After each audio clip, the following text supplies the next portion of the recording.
Malam ini, kita mulai kisah tentang kenapa kamu tak akan bertahan sehari di abad pertengahan.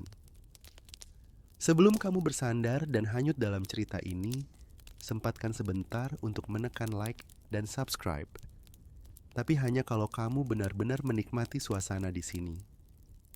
Dan aku ingin tahu, kamu biasanya ngapain sambil mendengarkan kisah seperti ini? Menyeduh teh hangat, menggambar di buku sketsa, atau sekadar berbaring di kamar yang tenang? Tolong tulis di kolom komentar beserta jam berapa kamu mendengarkan cerita ini. Aku senang membacanya sambil membayangkan suasana di tempatmu. Mari kita tenangkan pikiran dan perlahan menyelami kehidupan di masa yang tak akan pernah kembali. Masa ketika mandi adalah kemewahan dan bau badan adalah identitas. Selamat datang di abad pertengahan. Kamu terbangun di lantai kayu yang dingin. Tidak ada kasur, tidak ada selimut lembut. Hanya seikat jerami lembab yang berfungsi ganda sebagai ranjang dan tempat berkembang biaknya kutu. Punggungmu sakit. Pakaian wol yang kamu kenakan masih sama sejak musim lalu. Wol itu kaku, bau, dan bisa berdiri sendiri kalau kamu lepaskan. Selamat datang di pagi abad pertengahan, tempat di mana kain basah tidak pernah benar-benar kering. Udara di dalam ruangan terasa tebal. Asap kayu, keringat manusia, dan sedikit aroma kambing bercampur jadi satu. Kamu menghirupnya pelan. Rasanya seperti sarapan dalam bentuk gas. Kamu tidak sendirian. Ada 6 orang lain tidur di ruangan ini. 2 anak kecil, ibumu, seorang nenek, dan seekor ayam yang tampak jauh lebih sehat daripada kalian semua. Di sudut ruangan, ember kayu menunggu. Tidak untuk air, tapi untuk hal lain. Kamu tahu maksudnya. Semua orang tahu. Kamu berdiri pelan, lantai berderit, tapi tidak ada yang protes. Semua orang sudah terbiasa bangun dengan bunyi kelaparan. Di luar, udara pagi menusuk seperti hukuman. Kabut menutupi desa kecil yang bahkan Tuhan pun mungkin sudah lupa. Kamu ingin mencuci muka, tapi air di ember beku di permukaannya.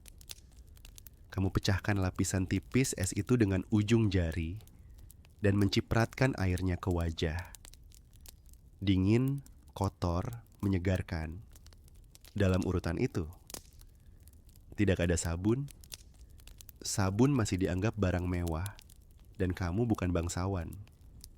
Kamu hanya berharap tidak ada luka terbuka yang bersentuhan dengan air itu. Kalau ada, mungkin kamu akan menemukan konsep infeksi sebelum dunia menemukan antibiotik.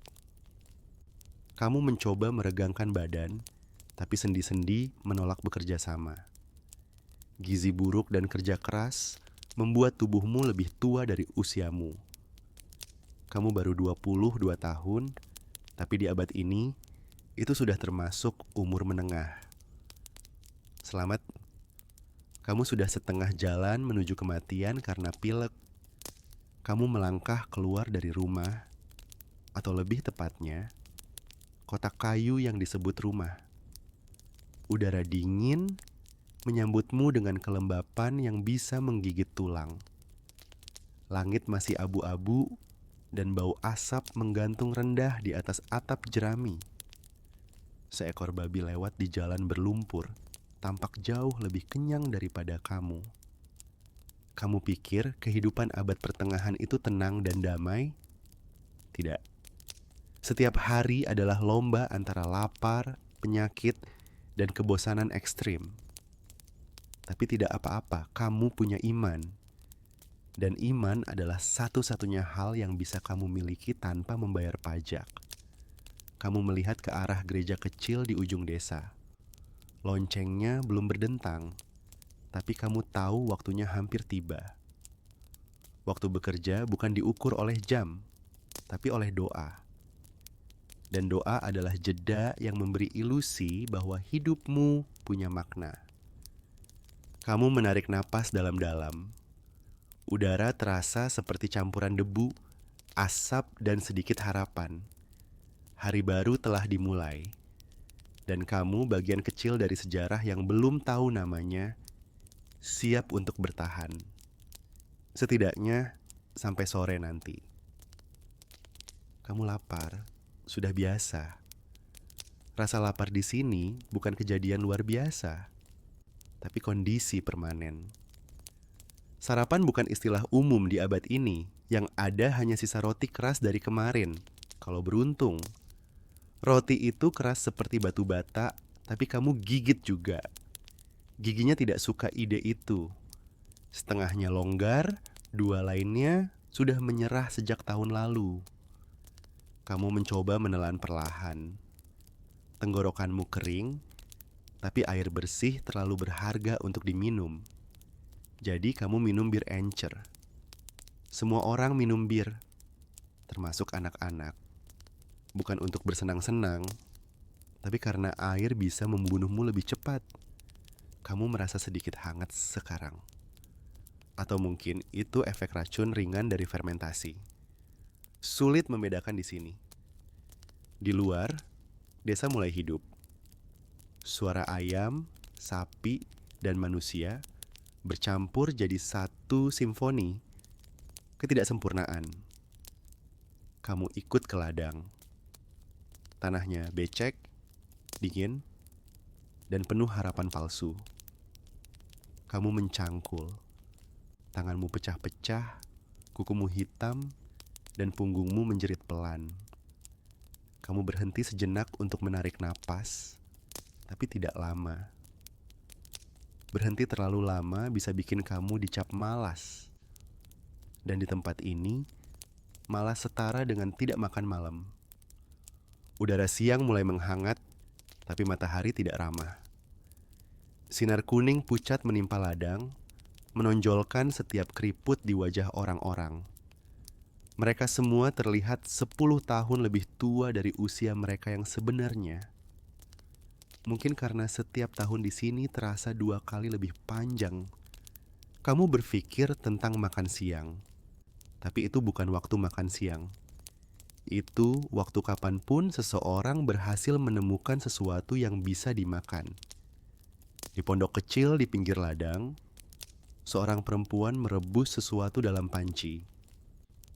Kamu mendekat, mencium aromanya. Sulit dijelaskan. Seperti campuran kubis, harapan, dan sedikit tikus. Dia menyebutnya sup. Kamu menyebutnya air hangat dengan kejutan. Kamu minum secangkir kecil, pura-pura puas. Di sini, rasa tidak penting. Yang penting adalah bertahan hidup sampai matahari terbenam. Karena malam membawa hal-hal yang lebih berbahaya daripada lapar. Kamu melanjutkan kerja. Peluh bercampur tanah menempel di kulitmu, membentuk lapisan baru yang disebut perlindungan alami. Seseorang bilang, keringat bisa menjaga kesehatan. Seseorang itu mungkin sudah mati sekarang. Di kejauhan, lonceng gereja berbunyi. Bukan tanda kebaktian, tanda kewajiban. Semua orang berhenti, menunduk, berdoa. Mereka berdoa agar hujan turun, atau agar tidak turun, tergantung minggu apa. Tuhan, di abad pertengahan, sibuk dengan permintaan yang saling bertentangan. Setelah doa, kamu kembali bekerja, tanpa upah. Karena tanah ini bukan milikmu. Semua milik tuan tanah, kamu hanya bagian dari mesin hidup yang lebih besar, lebih tua, dan lebih lapar darimu. Kamu menatap istana kecil di bukit. Dari jauh terlihat megah. Dari dekat, penuh kotoran kuda. Kamu berpikir, mungkin hidup bangsawan lebih mudah. Lalu kamu ingat, mereka juga mati muda. Hanya saja di tempat tidur yang lebih lembut. Sore datang perlahan. Langit berubah dari abu-abu menjadi kuning tua, lalu oranye kusam. Angin membawa bau asap dan jamur dari gudang gandum. Kamu berhenti sebentar untuk mengelap keringat dengan lengan. Tentu saja, lengannya lebih kotor daripada wajahmu. Seseorang di sebelahmu batuk keras. Batuknya basah, dalam dan tidak berhenti. Kamu berpaling, tapi tidak jauh-jauh. Di sini, semua orang batuk. Sebagian sembuh. Sebagian jadi topik doa malam berikutnya. Kamu kembali ke pondok saat matahari hampir tenggelam. Hari belum selesai, tapi tubuhmu sudah menyerah. Kamu merasa seperti sekantong tulang yang diikat niat baik. Di meja, ada roti sisa pagi tadi. Kamu rendam di air bir supaya agak lunak, lalu makan pelan-pelan. Rasanya sama saja, tanah, garam, dan penyesalan. Di pojok ruangan, ibumu sedang menjahit pakaian lusuh. Jarumnya bengkok, matanya rabun, tapi tangannya masih bekerja otomatis. Dia berhenti sebentar, menatapmu, lalu tersenyum. Kamu tahu senyum itu. Senyum yang tidak berarti bahagia, hanya tanda bahwa kalian masih hidup hari ini. Kamu menatap keluar jendela kecil yang nyaris tidak bisa disebut jendela. Langit berubah jadi ungu gelap, dan kabut mulai turun lagi. Seseorang menyalakan obor di jalan. Cahayanya bergetar seperti nyawa. Kamu mendengar suara anjing menggonggong, lalu teriakan samar. Mungkin perampok, mungkin serigala, mungkin tetangga. Sulit dibedakan di abad ini. Kamu bersandar di dinding, menutup mata sebentar. Tubuhmu berdenyut, tanganmu mati rasa. Kamu mencoba mengingat rasa kenyang, tapi ingatan itu mulai kabur. Kamu tidak tahu jam berapa sekarang, karena waktu di abad pertengahan hanya punya dua jenis. Siang untuk kerja, malam untuk bertahan. Dan kamu baru menyelesaikan separuh harinya. Kamu berpikir hari kerjamu sudah selesai. Salah. Kamu baru selesai dengan bagian yang membuatmu lapar. Sekarang kamu memasuki bagian yang membuatmu takut. Udara mulai gelap. Kabut turun lebih tebal, menutupi jalan desa seperti selimut lembab. Bau kayu basah bercampur dengan sesuatu yang lain. Bau yang selalu menandakan dua hal: kematian atau pesta. Terkadang keduanya berdekatan. Di ujung jalan, lonceng gereja berdentang. Suara logam berat yang menggetarkan udara, seolah Tuhan sedang mengingatkan siapa bos sebenarnya. Semua orang menunduk, tidak karena hormat, tapi karena kebiasaan. Di sini, kamu tidak menatap Tuhan langsung. Kamu menatap tanah, lalu berharap tanahnya tidak menatap balik. Kamu berjalan ke gereja. Bangunannya terbuat dari batu, tapi lembab dan berjamur seperti roti tua. Di dalam, bau dupa bercampur dengan bau keringat dan lilin meleleh. Pendeta berdiri di depan altar, berbicara tentang keselamatan jiwa. Kamu tidak benar-benar mengerti apa yang dia katakan. Bukan karena bahasanya rumit, tapi karena kamu tidak tahu huruf. Kebanyakan orang di abad ini buta huruf. Mereka tidak membaca, tidak menulis, dan tidak perlu. Untuk apa membaca kalau kamu hanya perlu tahu dua hal: kapan bekerja dan kapan mati? Pendeta bicara tentang surga, tentang bagaimana penderitaan di bumi akan dibalas dengan kebahagiaan abadi. Kamu melihat ke bawah, menatap kakimu yang penuh lumpur. Kalau itu benar, kamu pasti jadi bangsawan di surga nanti. Setelah misa, kamu berjalan keluar bersama orang lain. Mereka berbicara tentang keajaiban baru. Seorang anak di desa sebelah sembuh dari demam setelah tubuhnya digosok dengan tulang santo. Orang-orang kagum. Kamu kagum juga, tapi lebih karena anak itu masih hidup, bukan karena tulangnya. Kamu berpikir tentang penyakit. Kata dokter di sini berarti sesuatu yang berbeda. Tidak ada stetoskop, tidak ada laboratorium. Ada leeches, doa, dan keberuntungan. Kadang-kadang urut pakai daun, kadang-kadang urut pakai api. Hasilnya sama. 50% sembuh, 50% meninggal. Tapi yang meninggal tetap dianggap ujian iman. Kamu ingat waktu pamanmu sakit demam tinggi. Seorang tabib datang, membawakan botol kecil berisi cairan hitam. Dia bilang itu ramuan penyembuh yang dibuat dari campuran madu, cuka, dan serpihan tulang ayam. Pamanmu minum, dia sembuh. Lalu meninggal 2 hari kemudian. Kamu tidak heran. Di abad ini, semua obat terasa seperti lotre dengan hadiah utama bertahan hidup. Kamu melanjutkan perjalanan melewati jalan sempit yang becek. Ada rumah kecil dengan tanda kayu bergambar ember dan sabun.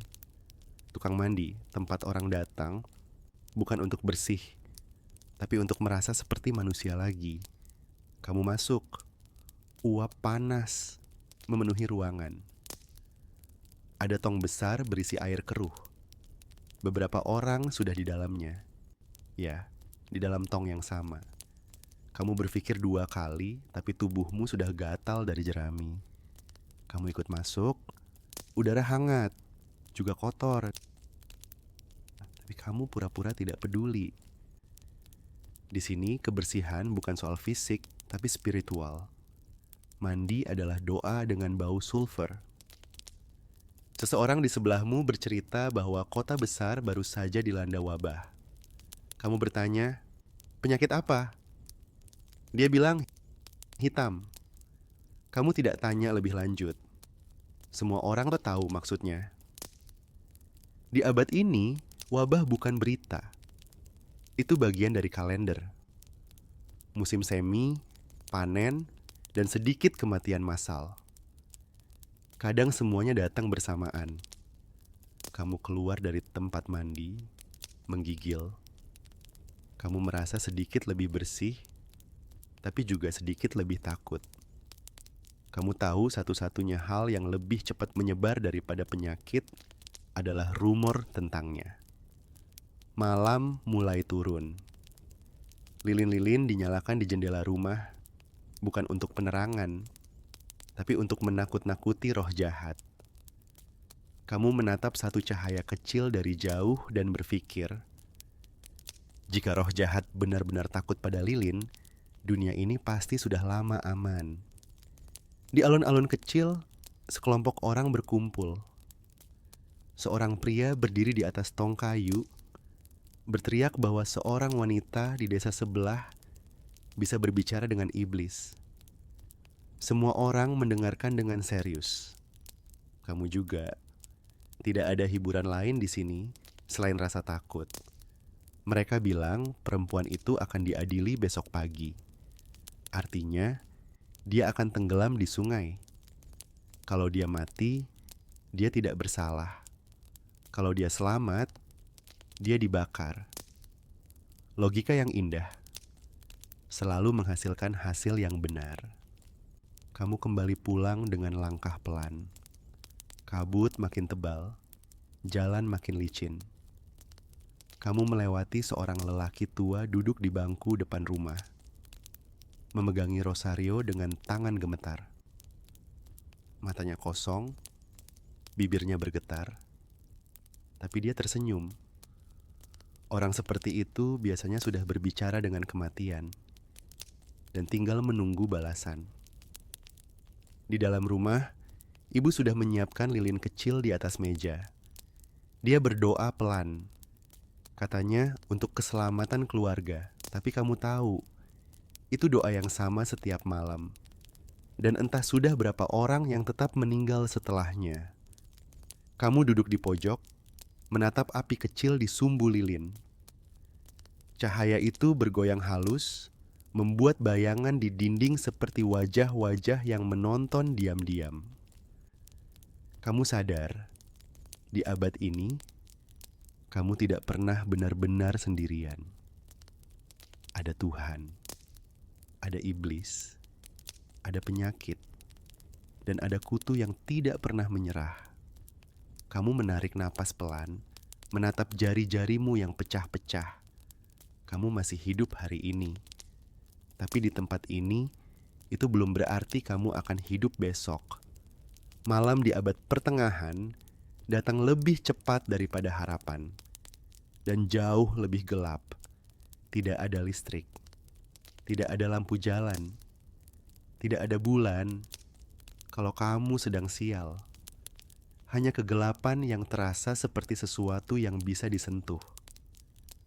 Kamu duduk di dekat api kecil, satu-satunya sumber cahaya di rumahmu. Asapnya keluar lewat lubang di atap, bersama dengan sebagian udara yang seharusnya kamu hirup. Matamu perih, tapi kamu tetap menatap api itu. Karena satu-satunya hal yang lebih menakutkan daripada api kecil adalah kegelapan tanpa api sama sekali. Di luar, suara anjing menggonggong, lalu diam mendadak. Seseorang berlari di jalan. Langkahnya cepat, terburu-buru, seperti sedang membawa berita atau dosa. Kamu tidak tahu mana yang lebih berat. Kamu berbaring di jerami, tubuhmu masih lembab dan gatal. Suara nyamuk bercampur dengan dengkur, desah, dan 1-2 batuk berdahak. Di abad ini, orkestra malam terdiri dari serangga, manusia, dan paru-paru bermasalah. Kamu mencoba tidur, tapi otakmu tidak mau diam. Kamu berpikir tentang hal-hal yang bisa membunuhmu dalam tidur. Api, tikus, penyakit, atau mungkin Tuhan sedang bosan. Seseorang batuk keras di sudut ruangan. Kamu pura-pura tidak dengar. Semua orang pura-pura tidak dengar. Karena di sini, kalau kamu mengakui seseorang sakit, kamu baru saja mengundang kematian mampir lebih cepat. Kamu menatap langit-langit yang hitam, mendengarkan suara rumah berderak pelan. Kayu di atasmu berusia puluhan tahun, mungkin lebih tua dari sebagian orang di desa ini. Satu percikan kecil bisa membuat semuanya berubah jadi abu. Kamu sadar, sebagian besar kematian di sini tidak disebabkan oleh perang atau wabah, tapi oleh lilin yang terlalu dekat dengan jerami. Kamu bangun sebentar untuk buang air. Ember kayu di pojok ruangan menunggu dengan aroma yang bisa mengusir roh jahat tanpa doa. Kamu melangkah hati-hati tapi tidak cukup hati-hati. Kamu menginjak sesuatu yang tidak ingin kamu kenali lebih lanjut. Di luar, suara serigala terdengar samar. Atau anjing liar. Atau seseorang yang baru kehilangan alasan untuk berteriak dengan cara manusia. Kamu menarik selimut. Sehelai kain yang sudah kehilangan fungsi termalnya sekitar 5 musim lalu. Kamu tidak tidur. Kamu hanya berhenti bergerak. Itu sudah cukup di sini untuk disebut istirahat. Waktu berlalu. Atau mungkin tidak. Tidak ada jam di abad ini. Hanya tubuh yang tahu kapan saatnya menyerah. Kamu membuka mata lagi. Api sudah padam. Kegelapan menelan ruangan. Kamu mendengar sesuatu bergerak di sudut. Pelan, ragu, tapi nyata. Kamu menahan napas. Mungkin tikus, mungkin pencuri, mungkin imajinasimu. Tapi di tempat seperti ini, imajinasi juga bisa menggigit. Kamu menggenggam batu kecil di dekatmu. Satu-satunya bentuk asuransi yang kamu punya. Kalau itu tikus, kamu kalah cepat. Kalau itu manusia, kamu kalah kuat. Kamu menutup mata lagi berdoa supaya tidak perlu tahu jawabannya. Udara semakin dingin. Jari-jarimu mati rasa. Kamu memeluk lutut. Mencoba mencuri sedikit kehangatan dari dirimu sendiri. Di sini, kamu belajar bahwa tubuh manusia bukan tempat tinggal yang nyaman. Hanya wadah sementara yang terlalu mudah rusak. Kamu mendengar lonceng gereja dari jauh. 1 dentang, 2. Tapi bukan untuk misa. Itu tanda kematian. Seseorang baru saja pergi. Tidak ada nama, tidak ada tangisan. Hanya dentang logam di udara, memberitahu semua orang bahwa satu mulut lagi tidak perlu diberi makan besok pagi. Kamu menarik napas dalam-dalam. Udara terasa basah dan berat. Kamu bisa mencium abu, jamur, dan kehidupan yang terus menua di sekitar. Kamu sadar, malam di abad pertengahan bukan waktu untuk tidur. Itu waktu untuk diam. Karena diam adalah cara bertahan paling efisien yang pernah ditemukan manusia. Kamu mencoba berdoa, tapi kata-katanya hilang di tengah jalan.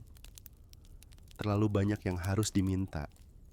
Terlalu sedikit yang bisa diberikan. Jadi kamu hanya memejamkan mata dan berharap hari berikutnya sedikit lebih baik. Walau kamu tahu, harapan di abad ini bukan keyakinan, hanya kebiasaan yang belum mati. Pagi, siang, malam, kamu masih hidup, selamat, itu sudah prestasi besar. Tapi kamu tidak akan bertahan lama. Dan bukan karena kamu lemah, tapi karena dunia ini tidak peduli pada kelemahan. Di abad pertengahan, hidup bukan soal mimpi. Hidup adalah tugas. Bangun, bekerja, berdoa, bertahan. Ulangi sampai tubuh berhenti mengikuti perintah. Tidak ada hari libur, tidak ada me time. Satu-satunya bentuk liburan adalah demam. Dan bahkan itu tidak dijamin bisa disembuhkan. Kamu pikir kamu kuat. Kamu olahraga, kamu makan sehat, kamu minum air steril. Di sini, kamu akan kalah oleh kentut kambing dan air sumur. Tubuhmu modern, steril, terbiasa dengan sabun, selimut, dan keadilan sosial. Tapi abad pertengahan tidak tahu apa itu keadilan. Hanya tahu siapa yang punya tanah dan siapa yang menggali lubangnya. Kamu berpikir, kamu akan bisa menyesuaikan diri. Kamu tidak akan, bukan karena kamu tidak mau, tapi karena di sini waktu bukan milikmu. Kamu tidak memiliki tubuhmu, hasil kerjamu, bahkan dosamu sendiri. Semuanya milik Tuhan. Dan Tuhan tidak pernah menjelaskan sistem kepemilikannya. Kamu mungkin mencoba menjadi bangsawan. Lebih banyak makanan, lebih banyak baju, lebih sedikit kutu. Tapi juga lebih banyak intrik, racun, dan kemungkinan dibunuh karena menatap orang yang salah. Tidak ada kelas sosial yang aman, hanya tingkat kenyamanan sebelum akhir datang. Di abad ini, kebahagiaan itu sederhana. Kamu makan, kamu tidak sakit, kamu tidak dibakar hidup-hidup karena gosip tetangga. Itu sudah cukup disebut hari baik. Kamu bertanya-tanya, bagaimana mereka bisa hidup seperti ini? Jawabannya mudah. Mereka tidak tahu ada cara lain. Mereka tidak tahu tentang antibiotik, pipa air, listrik, hak asasi manusia, atau bantal empuk. Mereka hanya tahu tentang hujan, tanah, dan doa. Dan mungkin dalam ketidaktahuan itu, mereka menemukan sesuatu yang kita kehilangan. Mereka tidak sibuk mencari arti hidup. Karena di sini, hidup sudah jelas. Bekerja keras sampai tidak bisa lagi. Tidak ada pertanyaan eksistensial. Hanya realita yang menggigit dari pagi sampai malam. Kamu tidak akan bertahan sehari di abad pertengahan. Bukan karena kamu rapuh, tapi karena kamu terlalu sadar bahwa hidup seharusnya lebih dari sekadar bertahan. Di sini bertahan adalah satu-satunya kemewahan, dan bagi mereka itu sudah cukup. Mungkin kalau kamu benar-benar terjebak di abad ini, kamu akan belajar mencintai pagi yang berbau asap, roti keras yang tidak bisa digigit, dan malam hanya dihangatkan oleh lilin dan keputusasaan. Mungkin kamu akan belajar diam seperti mereka, menyambut hari baru tanpa bertanya kenapa. Hanya hidup, sesederhana itu. Tapi kamu bukan mereka. Kamu hidup di dunia yang bisa menyalakan lampu dengan jari, memasak air tanpa takut mati karena meminumnya. Dunia di mana kamu bisa memilih berhenti bekerja untuk sesaat dan menatap layar ini. Dan disitulah perbedaannya. Kamu bisa menertawakan abad pertengahan. Mereka tidak bisa menertawakan hidup mereka sendiri. Kamu punya kenyamanan untuk takut pada hal-hal abstrak. Mereka takut pada hujan yang salah waktu. Kamu punya kecemasan eksistensial. Mereka punya kecemasan tentang makanan besok pagi. Dan mungkin, di balik segala horor dan bau yang membusuk, hidup mereka lebih nyata daripada milikmu. Karena setiap gigitan, setiap nafas, setiap pagi yang dingin adalah pengingat langsung bahwa mereka masih hidup. Kamu tidak akan bertahan sehari di abad pertengahan, tapi mereka bertahan berabad-abad. Dan di antara kegelapan dan penderitaan, mereka meninggalkan kita hal paling manusiawi yang pernah diciptakan: keberlanjutan. Tanpa mereka, tidak ada kamu, tanpa kutu, tanpa penderitaan, tanpa doa yang tidak dijawab. Tidak akan ada dunia modern yang kamu kenal sekarang.